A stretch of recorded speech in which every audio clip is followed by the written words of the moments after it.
Sa paggunita sa Global Hand Washing Day sa darating na October 15 na may temang Clean Hands Are Within Reach, nakiisa sa sama-samang paghugas ng kamay sina Mayor Vico Soto, Vice Mayor Dodot Jaworski, Dr. Marian Ringelo, Health Education and Promotions Office ng City Health Department, Manila Water Foundation Executive Director Reginald Andal, Pilusa President and General Manager Neogene Evangelista, at mga kawani ng pamalang lungsod ng Pasig.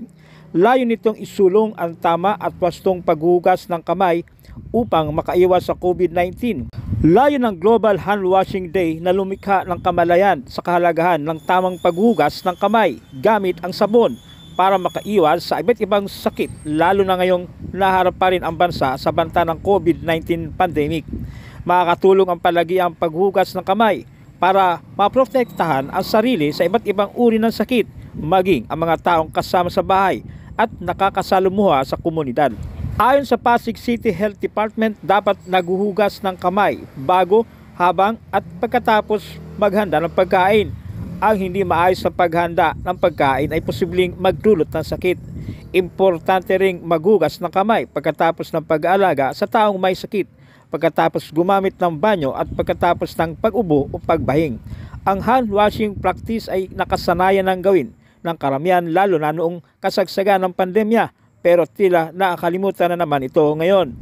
Naglagay ng boats ang Manila Water Pasig City Service Area para sa Global Hand Washing Day Fair ng mga gift bags na naglalaman ng mga hygiene products, katuwang ang Pilusa Corporation, Procter & Gamble, Kalinisan Chemicals Corporation at Unilever. Ating kantahin ang Manila Water Foundation song na magpapaalala sa atin ng 7 hakbang ng wastong paghuhugas ng kamay.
Ayan, maraming salamat to my colleagues from Water Foundation. At ngayon naman, masasaksihan natin ang pagbirma ng ating mga konsehal, Mayor Vico, Vice Mayor. Local government of Pasig City, na kami po ay napili ninyo maging partner sa pag-celebrate itong araw na ito. Tama po, no?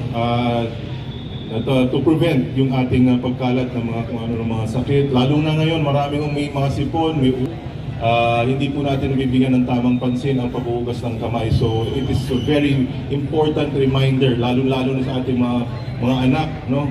Remind our children, please, maghugas kayo ng kamay every so often para hindi kumalat po ang sakit. Ang Manila Water Foundation po ay may programa na Health in Our Hands na naglalayon po na ating pong may bahagi sa ating mga Pasigenyo ang kahalagahan ng tamang paghugas ng mga kamay. Nagamit po ang sabon at malinis na tubig. Well, kasama kami ng Manila Water Foundation. No? We have been partners for the past 6 years sa celebration ng Global Hand Washing Day. Kaya kami ay nandito upang makatulong in terms of educating ang mga kababayan natin ano yung proper hand washing. Dahil ang proper hand washing ay importante para maprotektahan ang ating kalusugan at kapaligiran. No? It's a simple yet healthy habit of protecting us against germs, infections, to avoid common illnesses. So yun ang aming advokasya ng Manila Water Foundation to really educate ang ating mga kababayan about proper hand washing. Opo, syempre mahalaga po yung tamang paghuhugas ng kamay dahil tumutulong po ito na mawala po yung spread po ng mga sakit natin, di ba? Yung sa COVID-19 nga, unang-una po na tinuturo sa atin nung time na yon, isang pagtamang paghuhugas ng kamay. Hindi lang yung basta binasa yung kamay, dapat tama at wasto yung mga steps ng paghuhugas natin. Dr. Marian, maraming salamat po. At pasensya na, hindi natin magawa yung world record na hinahabol mo kasi may panukala si Doc Marian. Gusto niya world record na hand washing. Kaso siguro next year na lang. Next year. So ang target daw ni Doc Marian, 100,000 Pasigueño sabay-sabay mag-hand washing. Tama ba, Doc?